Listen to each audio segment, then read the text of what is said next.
The new McCrispy Strip is here. Dip approved by ketchup, tangy barbecue, honey mustard, Sprite, McFlurry, Big Mac sauce, double dipped in buffalo and ranch, more ranch, and creamy chili McCrispy Strip Dip. Now at McDonald's. Ba-da-ba-ba-ba.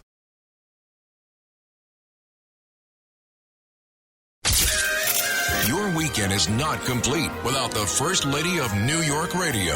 It's the Joan Hamburg Show. Talk Radio 77 WABC. Welcome to the Joan Hamburg Show. And this show appears on WABC every Sunday starting at 2 o'clock. And we're also on Facebook and Twitter. You name it, we're there. And this was... If you go to my podcast, and you're welcome, let me tell you, I explained what a very complicated, difficult week it was. And it was mixed with sorrow and with joy. We lost one of the great broadcasters, Bernard McGurk, whom you know. I first heard of Bernie from the Imus days. And he was Imus's sidekick, and truly a man of intellect and wit and compassion. Bernie was special. And then as years went on and Imus retired to live on his ranch and do whatever he loved to do, Bernard then joined Sydney, and you've got Bernie and Sid in the morning. And Bernie, who was like a rock, he was all of our rock. He was there for everyone. In fact, when I first came to WABC, he was the first person. He reached out, he was kind, he was helpful, he was defending, he was unique.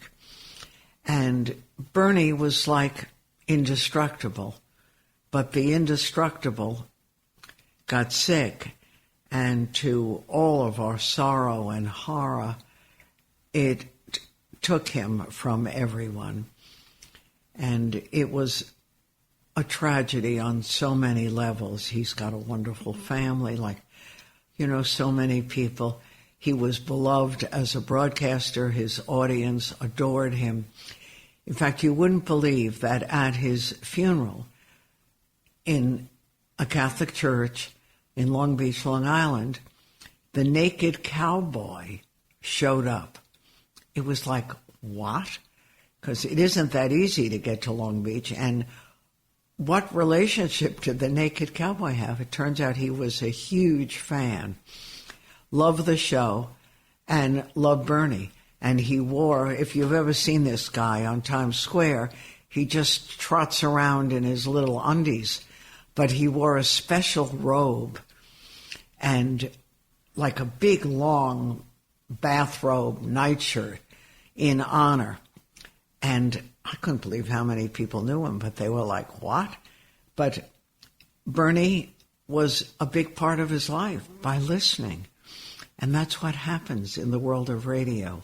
And Bernard was one of the most trusted and beloved, really irreplaceable. So we had conflicts. We had this funeral, which was a beautiful funeral, and full of sorrow, too. And then the day before, we had the Columbus Day Parade, and WABC had a float. Now, I've been in this industry for a long time, and I don't think I've ever been at a radio station that had a float, and it was something. I mean, we got on the float in the 40s, and we went up Fifth Avenue to the 70s, and people were lined on both sides of the street. Now, of course, I read there were over 1,000 people in this parade, but I couldn't believe how many people on the route and going uptown were yelling and cheering for WABC, and some running alongside of it and calling out names. It was quite something else. So it was special. So we had the fun and funny float, part of us who were on it, and people were singing and dancing. and we had the sorrow of losing one of our own. And it brings back, as I explained on the podcast, and you're welcome to listen to Let Me Tell You, that after the funeral, in Long Beach, many of the streets end on the beach and boardwalk. So the three of us, my producer Jen, who is one of the producers for the station, and Matt, who is the program director, we walked across the street. The sun was shining, and we sat on a bench looking at the beautiful, never-ending ocean. And it was very reassuring at that moment that Bernard, we felt his spirit, and we felt happy in many ways, looking at that gorgeous water and feeling the warm sunshine. It was really lovely, and it was a nice homage to Bernard and to Bernard's terrific family.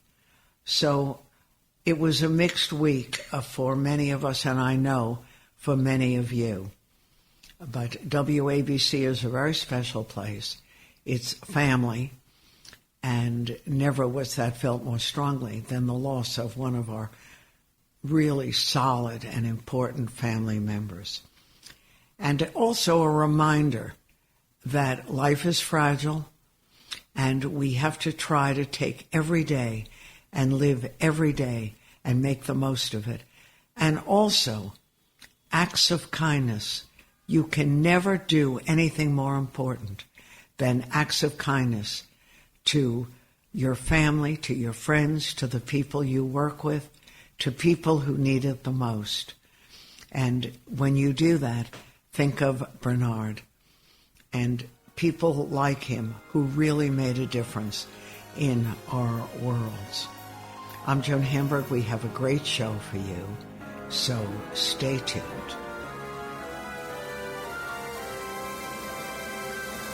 The First Lady of New York Radio. This is Joan Eats. I'm going to share with you one of my favorite food destinations. It's called Sahadi's, S-A-H-A-D-I''S, at 187 Atlantic Avenue in Brooklyn, 718-624-4550. And this is one of the best food shops. It sells products in bulk. They're famous for their Middle Eastern products like tahini, chickpeas, all kinds of great things. But I also like the fact that at Sahadi's you get wonderful dried fruit, incredible cheese, olives, yogurt, pastries. They have been here since 1898, been in Brooklyn on Atlantic Avenue for more than 50 years. The family still owns it. And every time I go, I think it's going to change and be different, but it isn't. When you walk in, the smell of coffee hits you. There are bins on one side and prepackaged spices on the other. I have never seen more spices. And reasonable in small 125-ounce plastic containers, coriander seeds, $2, a baking spice called mahlab, used in pastries and breads from Greece to Iraq, $3, the best coffee, and then bulk food bins. Delicious nuts and dried fruit and grains. The staff will help you. And then in the back, you'll find the cheese department, packaged foods, packaged everything, olives, beverages, and they have their tahini ground sesame paste, very reasonable, and their spicy hummus, and quite wonderful Greek feta aged in wood barrel at $9.50, and they have my halava. I love halava since I was a kid, and they have 4 flavors of it. I just ate last night the chocolate-covered 7-layer, $7.50 a pound, or the marble pistachio, really good, and they have very good food. They have spanakopita, which I love, which is phyllo dough with delicious feta, spinach, $4 a piece. They also have phyllo pies and potato or chicken Greek salads. They have metered parking in the area, and we really like it. There's a Trader Joe's there. There's a famous deli, a Jewish deli called Shelsky's of Brooklyn. And then next door to Sahadi's is Damascus Bread and Pastry Shop, an old world Syrian bakery known for its flatbreads, its sweet and savory pastries, a kitchen supply store just 2 down called Whisk, and they have great utensils. And I noticed that on their website, sahadis.com, they ship some of their products, and they also are on goldbelly.com. So if you've never been there, this is a treat, a store that has a huge history and a big future, too. We all love going there, and you get wonderful things. I'm Joan Hamburg, and you're listening to WABC. The First Lady of New York Radio, Joan Hamburg. Entertaining and informative. Talk Radio 77 WABC. I've always been interested in what makes people do certain things, particularly career change. And it all started when my husband, who was a lawyer, came home one day and said, "That's it, I'm not practicing law anymore." And I said, "Why?" He said, "I'm going to be a photographer. It's what I've always wanted my whole life, and I want to be it." So I've been fascinated with what makes people make these choices. And when Robert Zimmerman, whom I've known as a very successful marketing and public relations executive with his own company, a successful partnership for business, and also very involved in the community. And when Robert became the Democratic nominee for Congress in the 3rd District, covering parts of Nassau County, and also, I'm going to let him tell parts of Queens, like, what happened? Everything seemed great in his life. What makes people suddenly change careers at a point in life when you're comfortable, everything is working out? So I'm inviting Robert Zimmerman on, and I'm not inviting him on politically. I'm inviting him on like, why do people do this? And what gave you the courage to take a chance in a very complicated project like running for Congress? Welcome, Robert Zimmerman. Thank you, Joan. It is so great to be with you. And congratulations on the great success of your show and the revitalization of WABC. It's become the talk of New York. So congratulations on the great success for the radio station itself. So it's just amazing, great to be with right? you. It's just fantastic. It's so great for New York to see WABC so vibrant and strong. It's wonderful. And your show is just really getting so much attention. I've just been thrilled to be with you. I had a very exciting, unusual time in my life, quite frankly. A time in my life I wasn't expecting to happen.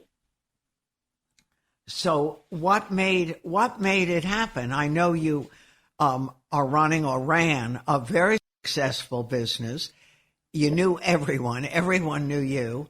And then suddenly we hear that Robert Zimmerman is going to make a run for the seat in the 3rd Congressional District. Well, I have to tell you, I've always been very committed and engaged with public affairs.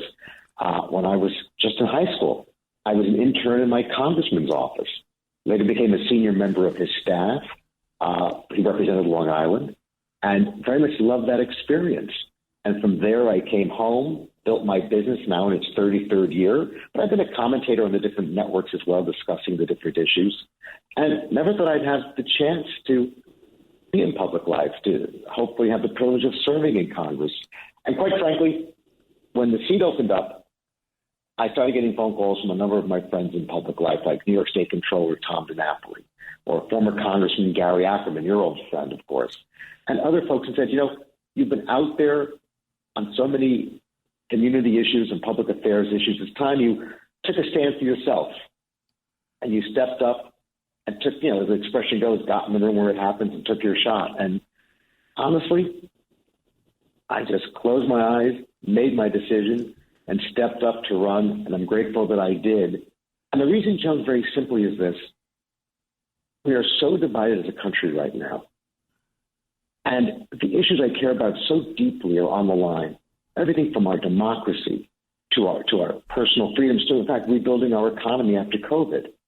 And I felt if I didn't take a stand now, I never would. And I think what really drove me more than anything else was the urgency to restore mainstream voices into our political process. To begin to, and John Catsimatidis talks about this all the time, correctly so, to begin to rebuild a dialogue of trust so we can really make real accomplishments, both to improve our domestic manufacturing here in our country, to lower costs like our prescription drug costs for our seniors, to provide more opportunities for our young people. There are so much at stake, but it begins with bringing mainstream voices into the process and not letting the extremes control the dialogue. And I thought, if I didn't step up now, I never would. I'm proud I did, won the Democratic nomination, and hopefully we're on our way for November. But I'm really curious, if you asked most people, what do their local congresswomen, what do they do? A lot of people would say, I don't know, nothing much. They run for office, spend a lot of time doing that. Do you think? That's exactly right. They'd say a few things would be a lot more derogatory than just, I don't know. They'd be wondering, what the heck do they really do? Yeah, what do they do? Yeah. And can you, the question is, as someone new, even though I remember you were appointed to presidential commissions, a Kennedy appointment, an Obama appointment. That's right. They were like, wow, that's amazing. But still, I was nominated by both President Clinton to serve on the Presidential Commission of the Arts for the John F. Kennedy Center for the Performing Arts, and President Obama and actually nominated me to serve on the National Council on the Humanities. And so I've always stayed, and I've certainly been involved in our local communities throughout Long Island for environmental issues to protect the Long Island Sound. Been president of American Jewish Congress on Long Island. And as a small business owner, for 33 years, I've been very engaged in trying to rebuild our local economy because it's so critical. Because if we have a strong middle class, we build a future. Making sure the middle class have a future is absolutely essential. So, but if you look at what a member of Congress does, to your point, it's really, the role can be very important. I don't think there's ever been a tougher time to be in Congress, nor a more important time. In fact, John Meacham, the presidential historian, said this year's midterm elections, November 8th, may be the most significant in our country's history since the Civil War. Quite a statement. But a member of Congress, the most important role from my perspective is being there to deliver for their communities. Congress is very big on appropriating money. The challenge is to make sure that money comes home. So we can, in fact, we do have opportunities now to rebuild our infrastructure. The major bipartisan infrastructure bill that was passed in this past session of Congress, bipartisan. But now we've got to make sure the money comes home to repair our bridges, repair our roads, and to help put people, give people job opportunities here. To use the infrastructure funds to, especially on Long Island, protect our water system, to make sure our underground drinking water is safe and it's clean and it's protected. To make sure the Long Island Sound is, in fact, renovated, not renovated, but improved, because we face a lot of issues from sewage treatment plants that spew nitrogen into the Sound. So infrastructure funds and making sure they're delivered for Nassau and for Queens. And Queens has truly important issues to address there, ranging from transportation, road repair, making sure many of the public school facilities are renovated properly. And so there are a lot of issues there that have to be addressed through infrastructure. And making sure the dollars come home is very important. Also making sure that when constituents walk into the office, they know that their member of Congress is going to be there to serve them, whether it's addressing Social Security issues or addressing various other issues they may have regarding veterans' benefits and the like. So but let me ask you a question. When you were a kid and growing up, you struggled to find your voice. You grew up in a suburban Long Island community in a very tight family, but you still were a kid who was a little different, and it wasn't easy finding out whom you were or acknowledging it. I'm glad you bring it up. Growing up as a closeted gay kid in the 70s was very difficult. It was very isolating. And I used to literally go to the diner in Great Neck, the Seven Seas Diner, when I was a kid. On Friday nights, I didn't want to tell my folks. I didn't have a date for the school dance. Didn't want to admit it. And when I was a little older, I confided in a former educator who said to me, you really ought to see a doctor who can make you better. He was recommending conversion therapy, which I didn't do. It's hard when you're young to shake the idea that maybe you are sick. And of course, so it was a very isolating time. And I really found my voice through community service, public affairs. It brought me to my congressman's office and got me engaged in those issues. And it's also made me address the hate crimes that we see on just an extraordinarily dangerous level, impacting our Asian and our Chinese and Korean communities, the gay community, the Jewish community, certainly, the Indian and Pakistani community. I mean, this issue of the growth of hate crimes is very important to me because I dealt with the kind of harassment that a young gay kid faced. So that's something I think, frankly, as a member of Congress, I want to make sure we have more support for our police, more funding to give our police the additional training they want and the tools they need to address crime on the street and different types of other crimes like hate crimes in the community. I think that's going to be very important to do. Well, making sure the Department of Justice issue. keeps it's a critical issue.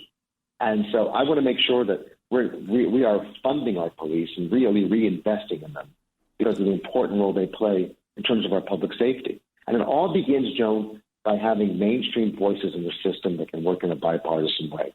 And I've been given great credit from Republicans for doing that in the past, and I'm the kind of Democrat that wants to do that in Congress.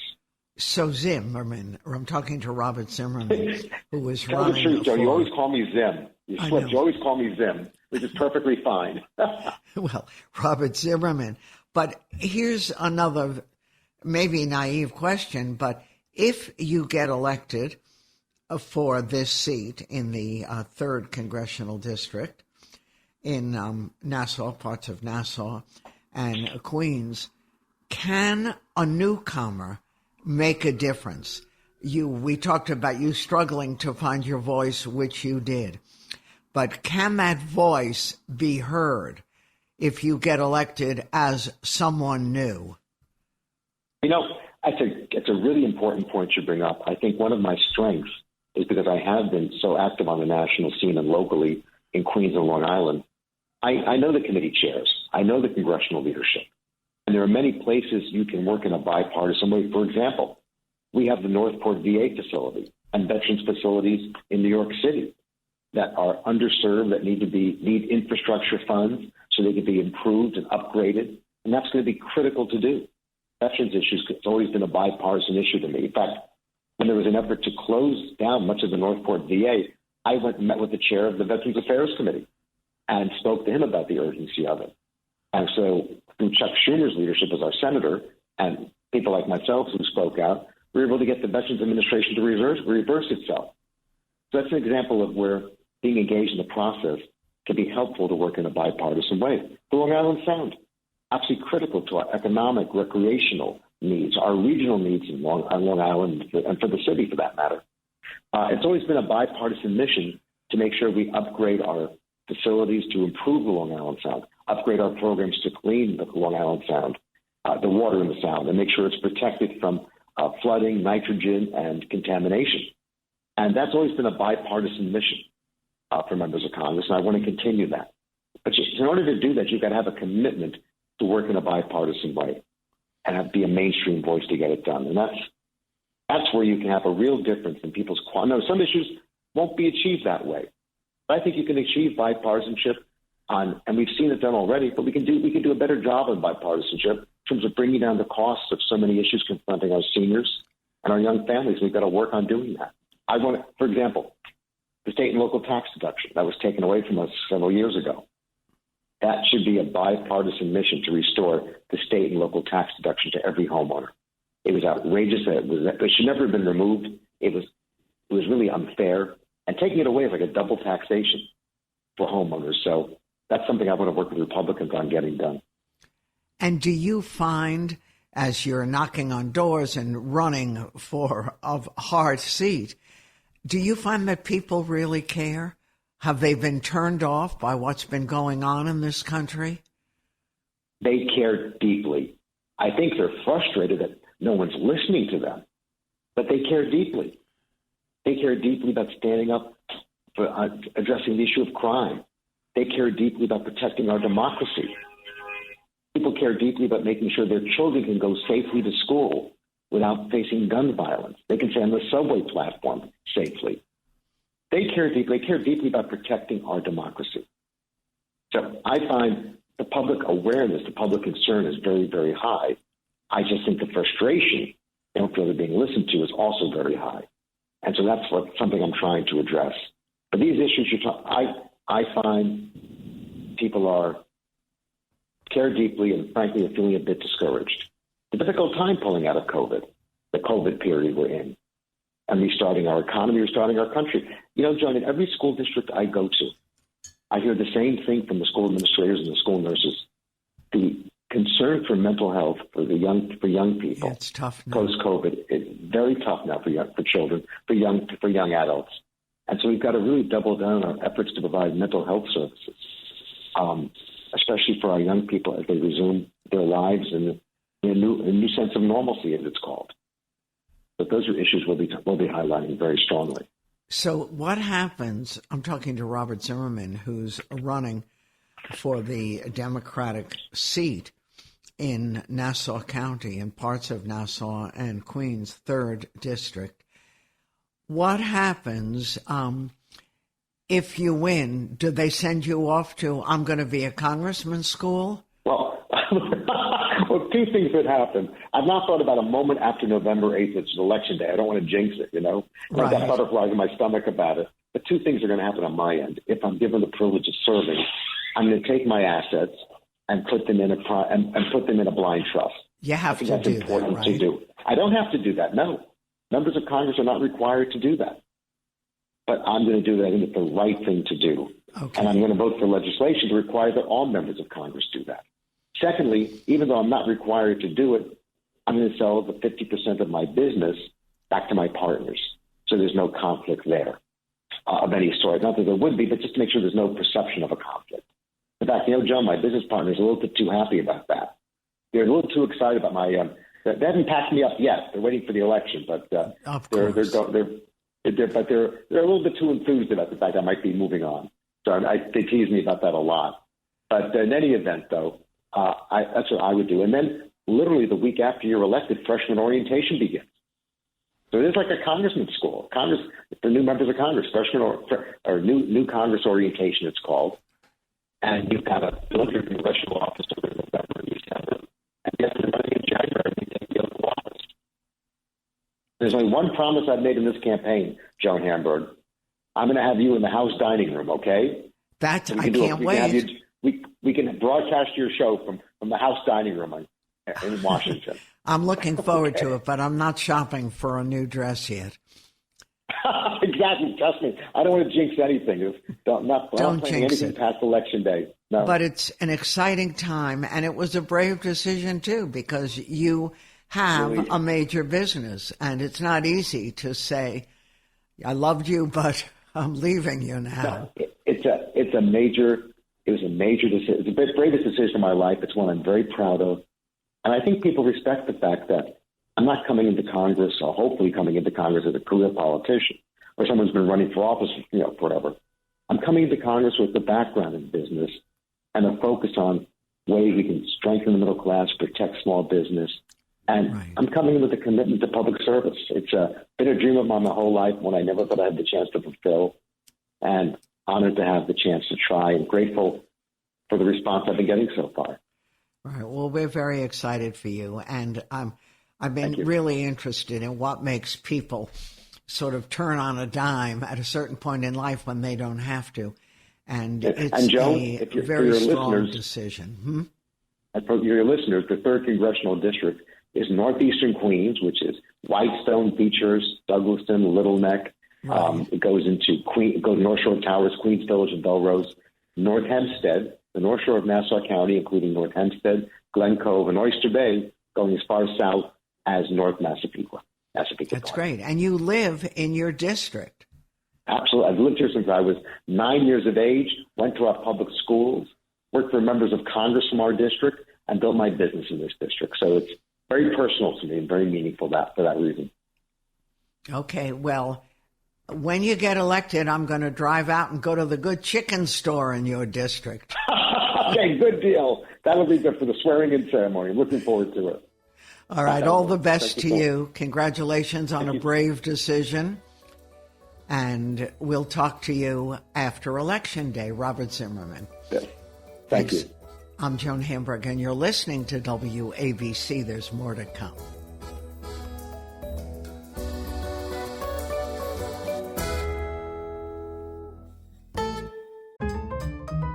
Whatever the occasion, effortless elegance is right this way. Because Hilton brings you new ways to stay courtesy of the Nomad London. And it doesn't stop at award-winning dining in a space draped in velvet and illuminated by vintage chandeliers. No, this day goes beyond with unparalleled personalized service and attentive hospitality. Oh, and did we mention the Nomad London can be booked using your Hilton Honors points at Hilton.com? Hilton, for the stay. Get into your body's vitals with the Vitals app on Apple Watch. I wanna get into my body and let my skin do the talking. I wanna feel like I'm myself again. The Vitals app tracks key overnight metrics so you can spot changes in your health before you feel them. The Vitals app on Apple Watch. iPhone XS or later required. The Vitals app is for wellness purposes only and not for medical use. I wanna get into my body. The First Lady of New York Radio, Joan Hamburg. Entertaining and informative. Talk Radio 77 WABC. I'm happy to have with me one of my favorites, Chris Kimball. And I've been a fan of Chris's for a long time. I've followed him through all the different things that he does. He's a chef, he's an editor, he's a publisher, he does television, radio. He does almost everything. In fact, he was a founder of American Test Kitchen, Cook's Country, the creator of Milk Street. And I know a lot of you because you've asked me about Milk Street in the past. Wonderful recipes. And yet, even though many of them are from all kinds of places all over the world, we can cook from them. They're easy. They're not that complicated. And he does Milk Street TV. He's got a public radio show. I buy even gadgets. They have all kinds of things in a retail store. So I don't remember. I think, Chris, you once told me you grew up on a farm, or am I making that up? No, I spent summers and weekends on a small farm in Vermont, a town of about 300 people, and the farmhouse didn't have running water. I mean, had running water and a pump, but had an outhouse and a wood stove, and yeah, it was very much a 19th century existence in the summers. But at least I learned how to bake there, and probably delicious stuff too. Anadama bread, molasses cookies, cider, nutmeg donuts, baking powder biscuits. Yeah, it's good food. Well, I know, and I think I told you, I spent many, many years in Vermont in an old brick farmhouse outside of Newfane. Right, I remember. I learned how to put food up. I was so proud of myself, doing all that stuff because the nearest supermarket was 45 minutes away. I was out of Newfane, the town behind it. And it was a deal to go to the market, especially in the winter, when we still had a lot of snow in those days. It's changed. Well, my neighbors down the road, still today, I think that 85% of their food they catch, shoot, or grow. And they, their supermarket's half an hour away at least. So some things haven't changed. No, that's right. And the thing that changed radically for us was the pet lamb.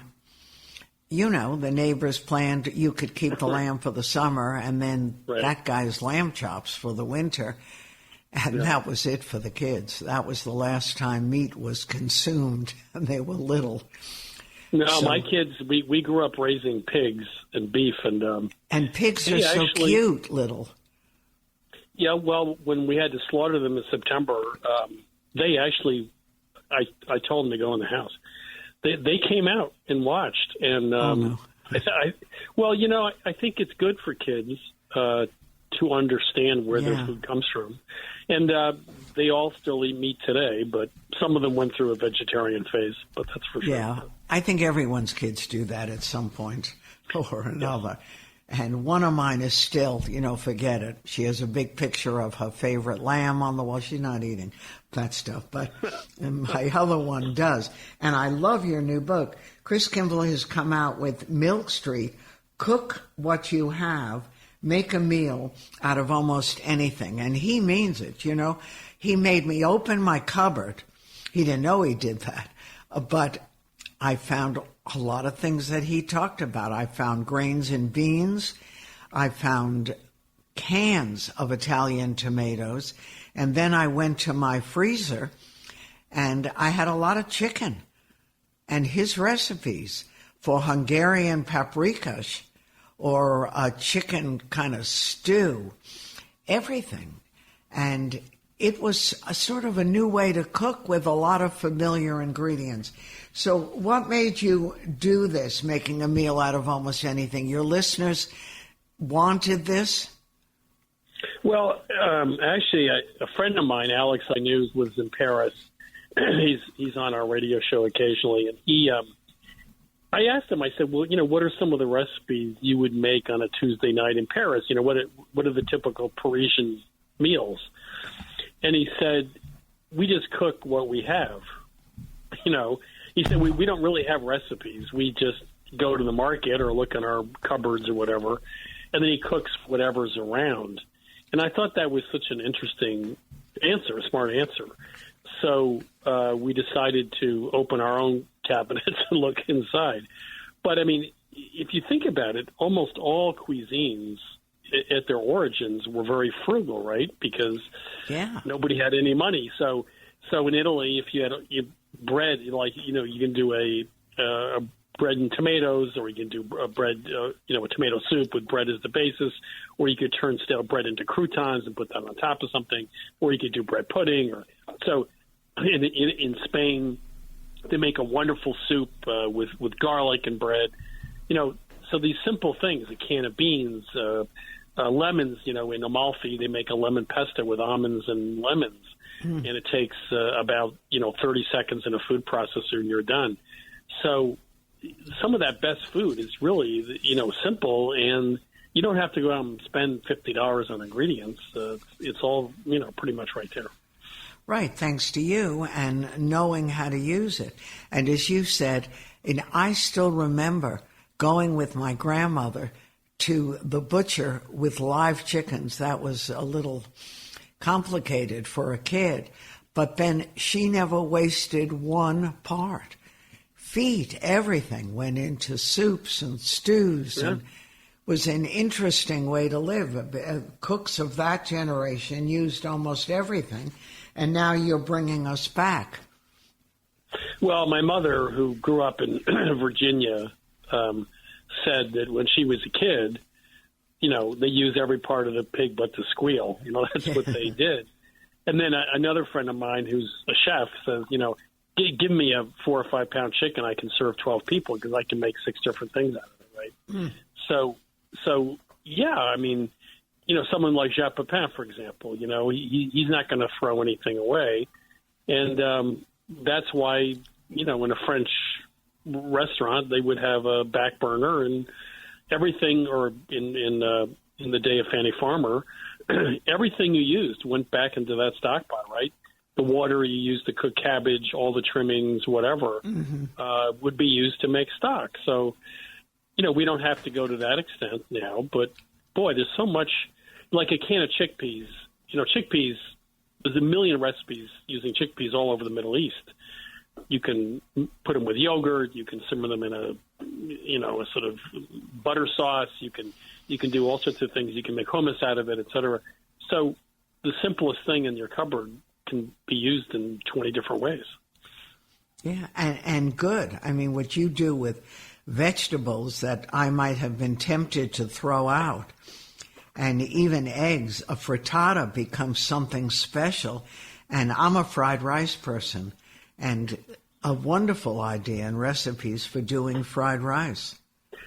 Well, fried rice, a stir fry, a frittata, a strata, which is essentially a quiche with bread in it and no crust. I mean, these are all sort of, 20-in-1 recipes, right? You can make a frittata out of anything, or a strata, or any of those things, or a basic soup. So, yeah, I mean, that's the thing that's so nice. If you have some ham on hand, you can throw that into the frittata or the strata. If you have some leftover vegetables, whatever, you can make what you want. No, and one of my kids never met kale that she didn't love. I mean, I reached a point when I couldn't look at anything green for a while, but love your recipe for kale and cheddar melt with caramelized onions. It looks so good. Well, caramelized onions is one of those things. When I was in Beirut a few years ago, I went to a person's home apartment, and we made mahadra, which is the rice and lentils with caramelized onions. And this was his go-to dish for his kids. He had kids under 10 years old, and they love it, and I love it. So he cooked rice and lentils together, and then he just topped them with slowly cooked onions. And those onions get really sweet and caramelized, and you put them on top of rice and lentils. It's 3 ingredients, right? It's just absolutely delicious. No, it is delicious. And then I marked the chicken with apples and cider vinegar sauce. Everyone is always saying, what can I do with chicken? Because it seems to be America's top seller. Well, I was just cooking with Fuchsia Dunlop. She wrote The Food of Sichuan. She lives in London. And she poaches chicken because she thinks it's moister that way. In water or stock? Just water. She says in Sichuan, they take a whole chicken, put it in boiling water, turn the water off, the heat off, and let it sit and cook it. Anyway, she serves that. She shreds it, and then she serves it with a very simple sauce, with maybe some black vinegar, some soy sauce, some toasted sesame oil. And so you take a chicken, put it in water, cook it gently, shred it, and then throw a 1-minute sauce on it. And it's absolutely delicious. And that's something we always want to do something fancier with it, but boy, that works. That's really good. That really works. Yeah. Yeah. And then your tandoori. Another method is, I spoke to Jose Andres, and he said when he grew up, they used to boil their vegetables, which turns out, by the way, not to be any less healthy than steaming. And he said all they did was, put olive oil and salt and pepper on the platter, or, a Chinese technique is to heat up about a 1/4 cup of oil with a little, put some grated ginger on the vegetables, some chopped scallion, and pour that hot oil over that, and it sizzles the ginger and the scallions. Mm. So, you boil vegetables for 15 minutes, drain them, and put this hot oil on top with ginger and scallion, and you have dinner, really. And most of us wouldn't have thought of that, pouring it over. I would have thought of sautéing it in the pot. But I like pouring it over even better. Well, you can hear it. I mean, I've done it on video. I mean, it really does sizzle, and it just brings out the flavor. And so, you learn so much when you cook with other people because they tend to have better ideas than I do. So.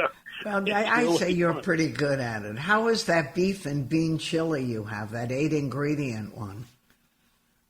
Yeah, chili doesn't, that's another thing we learn is that it doesn't have to be complicated.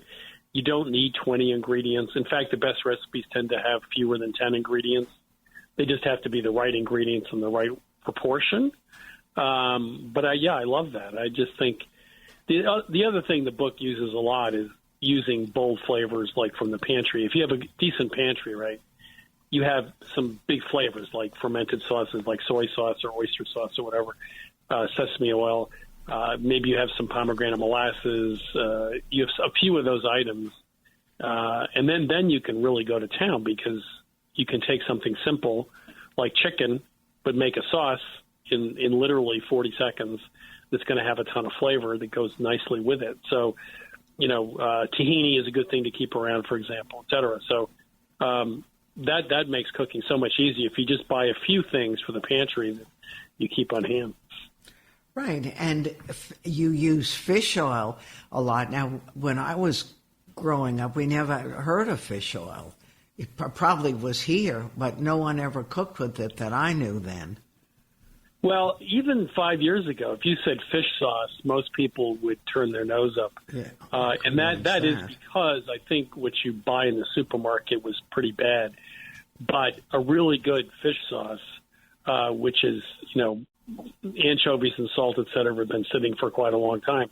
And you get that first, at the bottom of the barrel, there's a spigot, and you open it, you get that quote-unquote first pressing. I mean, that stuff isn't fishy, right? It doesn't really taste like fish. It's umami. It's right. Yeah. It gives a flavor that... Yeah, someone I know said they put fish sauce in, I've forgotten what it was, but it was something you'd never think of, just a little bit. And he said no one ever knows what's in there, but they all think it's really delicious. So it's like anchovies, right? If you have one anchovy, dissolve in some olive oil before you saute your onions, no one knows there's an anchovy in there. They just know that there's a little depth of flavor. And that's what fish sauce is great at. It's just one of those things when used in moderation in a soup or a stew, it'll just add depth, right, which is great. Right. It's good. And there's so many recipes. The shrimp fra diavolo, I love that. I never thought of doing it with shrimp. Yeah, shrimp are it's sort of like veal. It's one of those things that takes on any flavor. I love the sort of caramelized shrimp, with the Vietnamese dish where you start with sugar and water and make a caramel syrup. You add fish sauce and some ginger, et cetera, and then the protein, chicken, shrimp, whatever fish, and it cooks in just a few minutes. And you have such great flavor there. Yeah, well, I have the last of the tomatoes from the garden and the local farm. And, of course, what popped up? Your bread, bacon, and tomato hash. Yeah, that's good. And the tomato soup with no cream bisque, which, again, uses bread. Well, bread will give you a very creamy texture, which is great. And then there are all sorts of, salads, the classic Italian salad with tomatoes and bread. I mean, tomatoes, even if you don't have great tomatoes, if you do it right, you can make them good. This can work. This can work. Yeah, it really sounds good. And are you still traveling all over the world? Yes, I just started traveling again. I was in Mexico and Jalisco in February. I was in Turkey and southern Turkey, Antakya in March, and I just got back from London and Paris. And by the way, I have to say, when I was in London and Paris, and when I read the papers here or read the news, it just sounds like Europe's in, terrible straits. And all the restaurants were packed. Everybody was on the streets. They seem, life's going on as usual over there. So that was really nice to see. No, it's interesting because you're right. Pick up any paper and you feel the world is falling apart, and like, woe is me, has been the attitude, and we just can't go on like that. Well, I went past a pub around 6 o'clock in London. We were rushing off to whatever, and there must have been 100 people standing outside in the street having a pint, and they all were relaxing and talking and having a good time. And so, happy. And so I'm going like, if you read the news from over here, it sounds like it's the end of the world. But, that's what I love especially about Paris, is it just seems like life goes on, Did you have great meals in Paris and London? I did. I don't tend to eat. I don't eat at fancy restaurants anymore. I'm done with that. So I eat at small bistros and cafes. The thing I had the two things in Paris that were the best. One was stuffed cabbage, believe it or not, and it was so good. I believe that. They had this local sausage, and they minced it, and it was just delightful. It was really good. And then it was a little place where it was a Vietnamese place. It was a takeout and sit down, and he made fried chicken wings Vietnamese style. So he fried them, and then he had a little wok, a half-size wok, with some lemongrass and some soy sauce, et cetera. and fish sauce, and he just tossed the fried chicken in the wok for about 2 minutes, and it was absolutely phenomenal. It was just really good. The other thing I had was at another Vietnamese place. I was doing a story on Southeast Asian food in Paris, and she made fried donuts, yeasted donuts, and she filled them with kaya, which is pandan leaf sort of extract with coconut milk. It's bright green. Oh, my gosh. And that was, oh, my Lord, that was so... She also made a chocolate sesame tahini, version, but that kaya was, oh, boy, that was the best donut I ever had in my life. Oh, my God. How do you stay thin when you're eating all this stuff? Well, I guess the first question you'd have to ask is, have I stayed fit? You might want to ask that Yeah, first. well, I've seen you on things, and you look pretty slim. Well, I'm not as slim as I was pre-COVID. Let me put it like that. Well, we none do. Of us are. I have a videographer I travel with. He's Ewan from Scotland, and he has a big backpack with his stuff, and I have a backpack with my stuff. We walk all over. So we walked all over Paris and London. So I think we probably worked off as many calories as we ate. Right. And it really is a treat. Do you still go into people's homes or check any of that out? Sure. Yeah, I visit. When I visited Fuchsia Dunlop in London, we went to her. She just moved in East London. Yeah, I like going to people's homes and cooking with them because then I really get a sense of how they cook, and it's more intimate than just getting something at a restaurant. That's how I really like to cook. So watching people cook at home and maybe even helping out a little bit is, you get to know them. But you also really get to understand why they do things the way they do. And people's techniques around the world are very different. They see food differently. It's not if you're in Saigon, it's a different, or if you're in Chiang Mai or whatever, they just see food differently and they think about it differently. And that's really a pleasure. Right. And food always says welcome, no matter who you are or where you are. Yeah, don't get me started on that. I got into food, as you did probably, because, it's everybody gets to sit at the table, right? So I totally believe that it doesn't matter who you are, where you're from, what you look like. Everybody gets to share food, and it's sort of the last vestige of humanity. This world is not getting better, but food is an opportunity for us to sit down together, right? And I know that sounds corny, but no, but I believe that. I really do believe that, and so my feeling is everybody's welcome. Yeah, right, and it brings back memories. I think I told you once that on some holiday, one of my kids said, "Why aren't you making XYZ?" It was one of my mother's things. I said, "Because you guys don't like it." And my son said, "We don't have to like it, but we have to have her at the table." And that's how we get. And that was from a kid. And I thought, he's absolutely right. Yeah, that's, I did a TV show called My Family Recipe, and we help people reconstitute family recipes that were lost or whatever. And then we went with them into their home where they cooked them for their family and friends. And I got to tell you, most of the time, it ended up in tears, because understand. They remembered their mother or their grandmother or their uncle, and it food memories are deeply personal. And as you just said, that's a great story. It's not a question of just the food; it's a question of who cooked it and what that means to you and in your life, and it's deeply personal. Yeah. Well, you did a great job. I love the new book, Milk Street: Cook What You Have, Make a Meal Out of Almost Anything, by the one and only Christopher Kimball. Thank you, Chris. Take care. Yeah, all the best. Great to talk to you. We'll do this again. I'm Joan Hamburg, and you guys are all listening to WABC. And get ready. Dinner's at home tonight. The First Lady of New York Radio. This is Ask Joan. Is there an easy way to see all the beautiful color this time of year in our own backyards? Well, I will tell you that along the Hudson River, autumn is beautiful. and you don't need a car to see it, or you don't need to bother driving. The Metro North Hudson Line train has gorgeous views of the beautiful Eaves and the Hudson River Valley.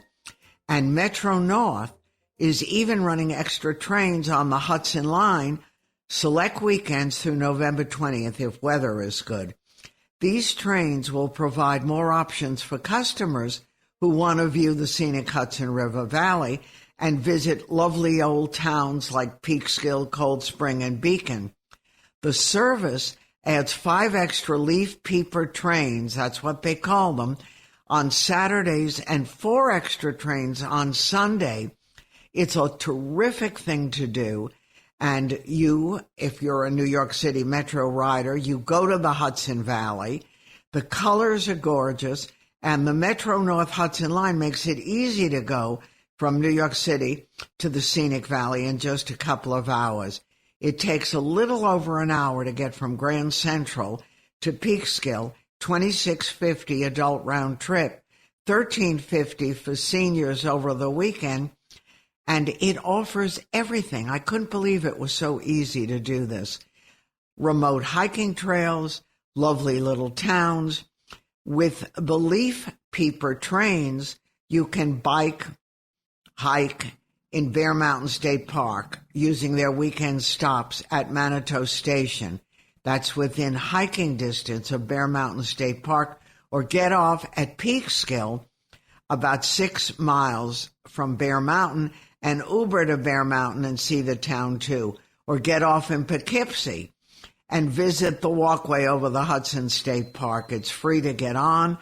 It's the longest elevated pedestrian bridge in the world, 212 feet above the Hudson River, and great views. You get off in Beacon, you see the Dia Beacon. The Dia Beacon is in a former Nabisco box printing factory, and you've got Dia's collection of art from the 1960s. The museum is terrific, and I love the town of Beekman. Lots of restaurants, lots of hiking, shopping, all the good things. Go to new.mta.info, and they'll give you all the extra train schedules and things that you can enjoy. So there's a thought that's going to keep you very busy during this beautiful time of year. I'm Joan Hamburg, and we're coming up to 3 o'clock. So we do this every Sunday starting at 2. But don't leave, because there's lots of great shows ahead on WABC.